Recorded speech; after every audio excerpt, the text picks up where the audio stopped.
नमस्कार साथियों, क्या हालचाल है आपके। स्वदेश हिंदुस्तानी पर आप सभी का स्वागत है। मैं आज की जो घटना बता रहा हूं, झारखंड की ये घटना है। बड़का गांव जिला है जो बताया जा रहा है। यहां पर अनिता राम की एक लड़की रहती थी रेंट पे। अभी मैं उनके परिवार से लाइव बात भी करूंगा और आपको बताऊंगा कि आखिर उसकी हत्या किस तरीके से कर दी गई। घर वालों का आरोप है कि वो एक रेंट के मकान पे रहती थी।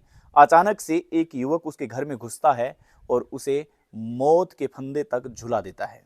लेकिन अभी तक कोई कार्रवाई नहीं हुई है और उसमें आरोपी है जो बड़े खुलेआम पर बड़े आराम से खुले गगन को चूमते हुए आराम से खुली गलियों में घूम रहा है। तो मैं सीधा कॉल है जो अभी लगा रहा हूं झारखंड में जो उनका परिवार है, और इस परिवार के पास मैं कॉल करने का ये उद्देश्य है कि हम जान पाएं। और अभी तक जो मीडिया है वो इस बात को उठाने से मतलब कह रहे हैं कि नहीं उठाया है, तो हम कहीं ना कहीं इस आवाज को उठा रहे हैं। तो ये रिंग है जो रिंग जारी है, और रिंग बजते ही कॉल उठाते ही मैं बातचीत करूंगा और बातचीत करते ही बताऊंगा आपको कि आखिर उनके साथ क्या समस्या हुई। हेलो, नमस्कार मैम। नमस्कार भैया। मैं राजस्थान से बात कर रहा हूं। जो आपका एक मैसेज है, जो सुबह से मैसेज चल रहा था, कि आप बताएंगे आखिर आपके साथ क्या हुआ और अनीता नाम की लड़की थी वो कौन थी। हाँ भैया, मेरा साथ हुआ ना। मेरी बेटी थी। मेरी आपकी बेटी के वो मेरी बेटी के पास ऐसा हादसा हुआ ना भैया कि हजारीबाग के जय परभा नगर में पढ़ाते थे, उसको रख के पीजी फाइनल करी थी, जी। जॉब की तैयारी कर रही थी। आ, हाँ, बोली मम्मी 27 तारीख को परीक्षा है, मम्मी दे करके आएंगी। तो बोले ना 24 तारीख को उनको बुला रहे थे घर पर। भैया बोले ना कि आ जाओ बेटा, धान रोपना है आज से तैयारी। बोले ठीक है मम्मी, 12 बजे तक ले आ जाएंगे। जी। हम उसके बाद है ना सुबह उठकर बोली ट्यूशन करके आएंगे, तो नाश्ता शायद बना रही थी।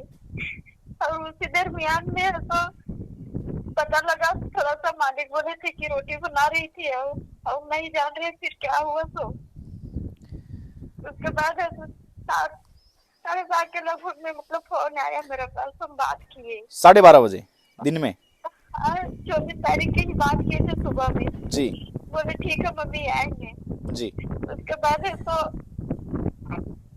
थोड़ा देर बाद हम लोग मुझे बोले मम्मी खाना वाना खाया है कि नहीं। बेटा नहीं खाया, थोड़ा देर बाद खाएंगे, बना ही रहे हैं। जी। उसके बाद आधा घंटा बाद तुरंत फोन आया ना भैया कि आपको बेटी के छाती में दर्द हुआ। कि कैसे हुआ, बस जल्दी आइए हॉस्पिटल, तो बहुत सीरियस है। जल्दीबाजी में खाना वाना छोड़ कर निकलने लगे घर से वहां जाने के लिए, तभी फिर फोन आया कि जी। दुनिया में नहीं रही है। Very bad ma'am, so sad. Ma'am बता सकते हैं आपको मतलब कॉल किसने किया, वहां से कॉल किसने किया मैम। राकेश नाम के लड़का किया था भैया। और अभी तक आपने एफआईआर है वो दर्ज करवा दी है मैम। जाति कराने के लिए गए पर कहीं केस नहीं लिया जा रहा है।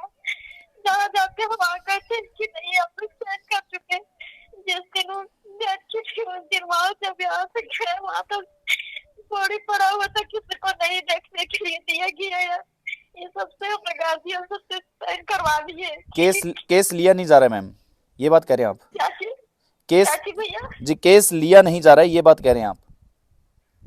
केस नहीं लिया गया, बोला गया कि नहीं लेंगे, नहीं केस लिया जाएगा। तो जी। हम ठीक है तो नहीं सर, पेपर में साइन कर दिए आप लोग की अपने से मुल्क ही है। तो हम क्यों, ऐसा कुछ नहीं है, हम लोग नहीं हुआ। देखिए भैया, सब कोई बकाल थे दुख से, कोई पढ़ के साइन नहीं किए। तो जल्दी करो बॉडी मिलेगा। इसी वजह से वहाँ बहुत बरगला दिया गया था हम पति से, और वहाँ साइन करवा लिया गया। और वही जहाँ जाते हैं केस करने के लिए कहते हैं देखिए आपको पेपर यहाँ है, तो नहीं लिया जाएगा केस। तो बोलते हैं थाना में, हजारीबाग के थाना में करने गए थे पर नहीं हुआ। जहाँ जाते हैं वहाँ नहीं लिया जा रहा है भैया।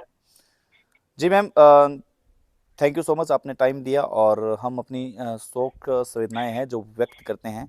आप विश्वास कानून में बनाए रखें और उम्मीद करते हैं कि कानून जल्द आपकी मदद करेगा। बहुत बहुत आभार, बहुत बहुत धन्यवाद आपका। तो ये वो दुखी परिवार था और दुखी परिवार का ये एक हिस्सा था।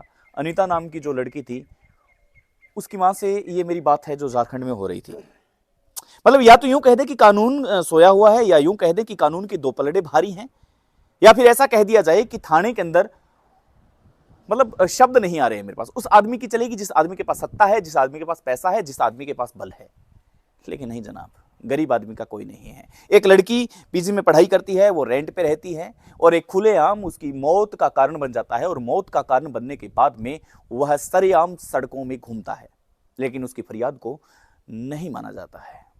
मित्रों, ये आजाद देश की गुलाम तस्वीर है, या यूं कहूं कि आजाद देश का एक ऐसा जीता जागता सबूत है जिसके अंदर सरेआम मर्डर होता है, सबूत होते हैं, लेकिन फिर भी कानूनी कार्रवाई है जो नहीं की जाती। बहरहाल इस परिवार का जो हमने पक्ष रखने की कोशिश की है, बहरहाल ये क्या हुआ ये तो तहकीकात में ही पता चलेगा, और ये कानून ही तय कर पाएगा, और ये वहां की लोकल प्रशासन पुलिस है वो तय कर पाएगा कि आखिर वहां हुआ क्या है। लेकिन मैं आपको सिर्फ इतना बता दूं कि ये जो भी घटना हुई है, एक दिन दहाड़े एक ऐसी लड़की को मारा जाता है जिस लड़की का कोई कसूर नहीं था।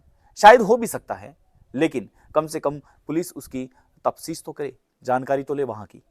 बहरहाल सवाल उठाते रहेंगे और ऐसी क्राइम से भरी हुई खबरें आपको दिखाते रहेंगे। बस जरूर है आपको और जरूरत है आपको अपने आप के अंदर पॉजिटिविटी लाने की। बस आप यूं ही मेरा साथ देते रहें, क्योंकि क्राइम से भरी हुई दुनिया को हम आपके सामने निडरता के साथ पेश करते रहेंगे। और सावचेत रहें, सजग रहें और सावधान रहें, क्योंकि क्राइम कहीं भी, कभी भी, किसी भी जगह हो सकता है। बहुत बहुत आभार। नमस्कार।